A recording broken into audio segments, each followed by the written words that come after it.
നമ്മുടെ സന്ദീപ് വാര്യർ ബി.ജെ.പിയുടെ ചാനൽ ചർച്ചകളിലെ കുന്തമുനായിരുന്നു. അദ്ദേഹം ബി.ജെ.പി വിട്ട് ഇപ്പോൾ കോൺഗ്രസിൽ അഭയം പ്രാപിച്ചിരിക്കുകയാണ്. രാഷ്ട്രീയത്തിൽ ഇതൊന്നും വലിയ പുതുമയുള്ള കാര്യമല്ല. കാരണം 2014 മുതൽ ഏതാണ്ട് രാഷ്ട്രീയത്തിൽ അങ്ങോട്ടും ഇങ്ങോട്ടും മാറ്റം നടത്തിയതിൽ 35% വരുന്ന രാഷ്ട്രീയ നേതാക്കന്മാരും മാറിയത് കോൺഗ്രസ് വിട്ടോ അല്ലെങ്കിൽ മറ്റു പാർട്ടികൾ വിട്ടോ ഒക്കെ ബി.ജെ.പിയിലേക്കാണ്.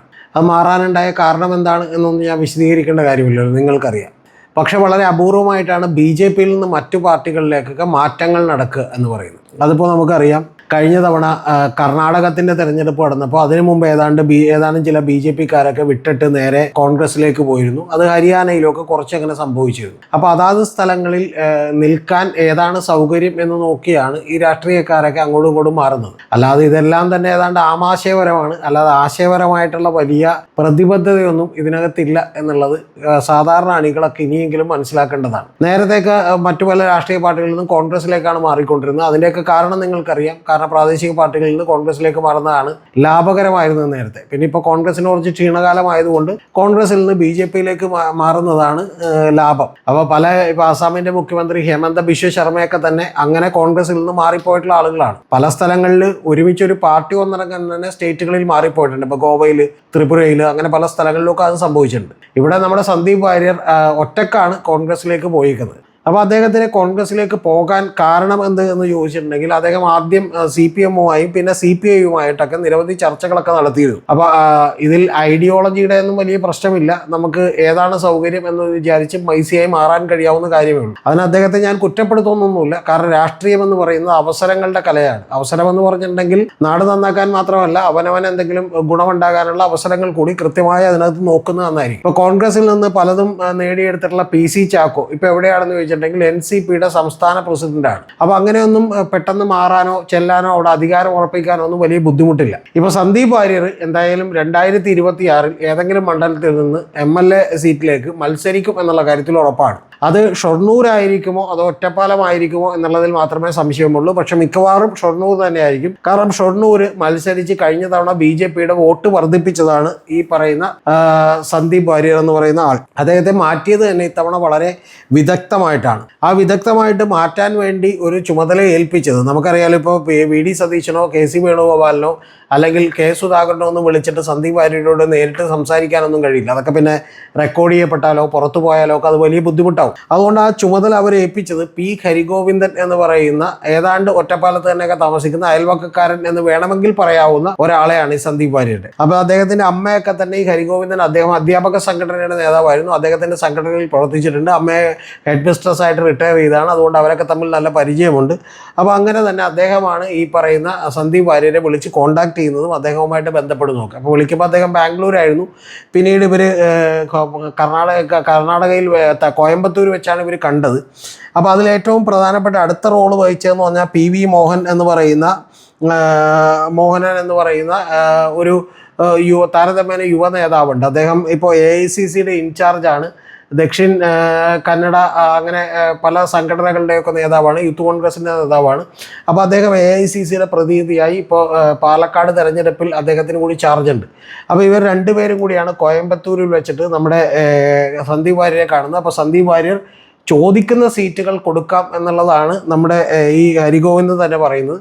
പക്ഷെ അതിനൊരു പ്രശ്നമുള്ളത്, ഈ കഴിഞ്ഞ തവണ പീസറിനെ അവിടെ സ്ഥാനാർത്ഥിയാക്കിയിരുന്നു ഒറ്റപ്പാലത്ത്. യഥാർത്ഥത്തിൽ ഒറ്റപ്പാലത്ത് ഒരു മത്സരിക്കണമെന്നൊരു മോഹമുണ്ടായിരുന്ന ഒരാൾ കൂടിയാണ് P ഹരിഗോവിന്ദൻ. അദ്ദേഹത്തെയും പരിഗണിച്ചിരുന്നു. പക്ഷെ സരിൻ വന്നതുകൊണ്ട് മാറിപ്പോയതാണ്.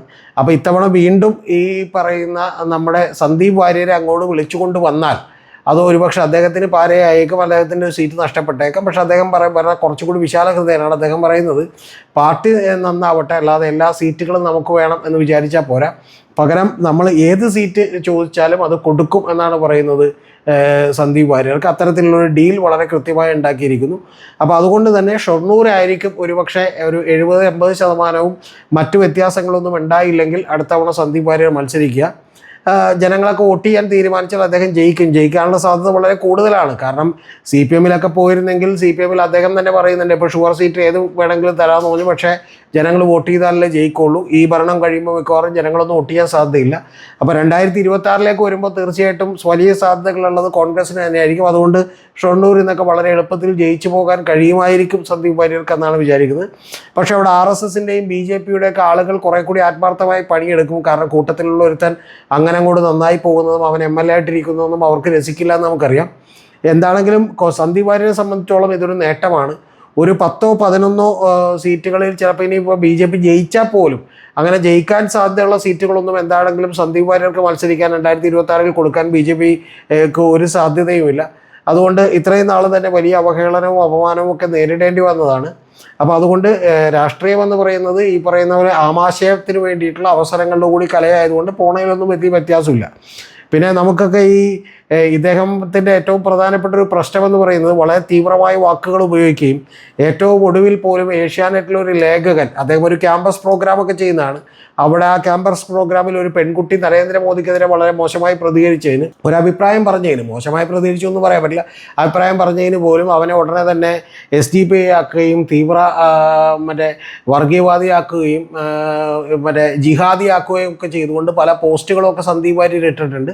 അതൊക്കെ വിഴുങ്ങാനൊന്നും വലിയ ബുദ്ധിമുട്ടൊന്നുമില്ല. രാഷ്ട്രീയമാകുമ്പോൾ ഇതൊക്കെ ഈസിലി നടക്കുന്നൊരു കാര്യമാണ്. നമുക്കറിയാലോ, ബാൽ സാഹിബ് താക്കറെ എന്ന് പറയുന്ന ഒരു വിദ്വാൻ, അദ്ദേഹം മുംബൈയിലെ വലിയ നേതാവായിരുന്നു ബാലാസാഹിബ് താക്കറെ. അപ്പോൾ അദ്ദേഹം തന്നെ ഏതാണ്ട് മദിരാശികളെ ഓടിക്കണം എന്ന് മുംബൈയിൽ നിന്ന് പറഞ്ഞിരുന്ന ഒരാളാണ്. പിന്നെ ഹിന്ദുത്വ ആശയങ്ങളുടെയൊക്കെ വലിയ പ്രചാരകനായിരുന്നു, വലിയ തീവ്ര നിലപാടുകൾ എടുത്തിട്ടുള്ള ഒരാളാണ്. പക്ഷേ ഇദ്ദേഹം ഇന്ന് ഇപ്പോൾ ഇന്ത്യ മുന്നണിയുടെ ഭാഗമായി അദ്ദേഹത്തിൻ്റെ ശിവസേനയും ഉദ്ധവ് താക്കറെയും ഒക്കെ മാറിയത് കൊണ്ടിട്ട് ഇപ്പോൾ യഥാർത്ഥത്തിൽ ഈ പറയുന്ന ബാൽ സാഹിബ് താക്കറെ എന്ന് പറയുന്ന അദ്ദേഹം യഥാർത്ഥ മതേതരനായി മാറിയിരിക്കുന്നു. അപ്പോൾ രാഷ്ട്രീയത്തിൽ അങ്ങനെ ചില ഗുണങ്ങളുണ്ട്.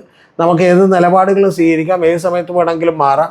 അപ്പോൾ അത്തരത്തിൽ നിലപാടുകൾ നമ്മൾ തിരുത്തിയാൽ, അല്ലെങ്കിൽ ഇനിയിപ്പോൾ തിരുത്തിയില്ലെങ്കിലും വലിയ കുഴപ്പമില്ല, താൽക്കാലികമായി തിരുത്തിയാൽ പോലും നമുക്ക് ഏത് മേഖലയിലേക്ക് വേണമെങ്കിലും മാറാം എന്ന് പറയുന്ന ഒരു സൗകര്യമുണ്ട്. അതിനെയൊക്കെ തന്നെയാണ് രാഷ്ട്രീയം എന്ന് പറയുന്നത്. നേരത്തെ ഞാൻ PC ചാക്കോയുടെ കാര്യം പറഞ്ഞു. അതുപോലെ പല ആളുകളും ഇപ്പോൾ DICയിലേക്ക് പോയിട്ടാണ് K മുരളീധരൻ തിരിച്ചു വന്നത്. അദ്ദേഹമാണ് ഇതിനകത്ത് ആകെ ഒരു അനിഷ്ടം പ്രകടിപ്പിച്ചത്. പക്ഷേ ഇന്ന് K മുരളീധരൻ ഈ ഒറ്റപ്പാലത്ത് തന്നെയുള്ള ഈ സന്ദീപ് വാര്യരുടെ വീട് ഇരിക്കുന്നതിൻ്റെ അടുത്തുള്ള ഒരു ബാങ്കിൻ്റെ ശാഖയിൽ എന്തോ ഉദ്ഘാടനം ചെയ്യാൻ വേണ്ടി വന്നപ്പോൾ സന്ദീപ് വാര്യർ അങ്ങോട്ട് ചെന്ന് കാണുകയും അദ്ദേഹത്തിൽ നിന്ന് ഒരു ഷോൾ മേടിച്ച് പുതക്കുകയും പിന്നെ കേരളത്തിൽ ഒരിക്കലും മടുക്കാത്ത കുറച്ച് കാര്യങ്ങളെന്ന് പറഞ്ഞ് അത് ആനയും അതുപോലെ കടലും പിന്നെ K മുരളീധരനുമാണ് എന്നൊക്കെ പറയുകയൊക്കെ ചെയ്തിട്ടുണ്ട്. അപ്പോൾ അത്തരത്തിൽ എന്താണെങ്കിലും അങ്ങനെ മടുക്കാത്ത കാര്യങ്ങളൊക്കെ ആണെന്ന് പറയാനുള്ള ഒരു വൈഭവം കണ്ടിട്ട് എനിക്ക് തോന്നുന്നത് പ്രിയ സുഹൃത്ത് സന്ദീപ് വാര്യരുടെ രാഷ്ട്രീയ ഭാവി വളരെ ശോഭനമാണ് എന്നുള്ളതാണ്. K സുരേന്ദ്രനും ബാക്കിയുള്ള ആളുകൾക്കൊക്കെ ഇതിൽ കുശുമ്പുണ്ടാവും. കാരണം അവരൊന്നും ചിലപ്പോൾ MLA ആയില്ലെങ്കിലും 2026 എന്താണെങ്കിലും നമ്മുടെ പ്രിയപ്പെട്ട സന്ദീപ് വാര്യർ MLA ആകും. അപ്പോൾ അദ്ദേഹത്തിന് MLA മാത്രമല്ല, ഇനി ഇപ്പോൾ 41 വയസ്സേ ഉള്ളൂ, ഒരു 50-55 വയസ്സിലേക്കൊക്കെ എത്തുമ്പോൾ ഇത്തരത്തിലുള്ള നിലപാടുകളൊക്കെ മൂലം മിക്കവാറും മന്ത്രിയാകാൻ കൂടി കഴിയട്ടെ എന്ന് ഞാൻ ആശംസിക്കുന്നു. അത്തരത്തിൽ വലിയ ഒരു രാഷ്ട്രീയ ഭാവി അദ്ദേഹത്തെ കാത്തിരിക്കുന്നു. കാരണം രാഷ്ട്രീയം അവസരങ്ങളുടെ കലയാണ് എന്നുള്ളത് ഇത് കേൾക്കുന്ന ആളുകളൊന്നും മറക്കണ്ട. അവസരങ്ങൾക്കൊത്ത് ഇതുപോലെ കൃത്യമായി മാറാൻ കഴിയുന്നവർക്ക് നിലനിൽപ്പുള്ളൂവെന്നും അവർക്ക് മാത്രമേ ഏണി വെച്ച് ഉയരങ്ങളിലേക്കുള്ള കയറ്റം കയറാൻ കഴിയൂ എന്നും ഓർക്കുന്നത് വളരെ വളരെ നന്ന്.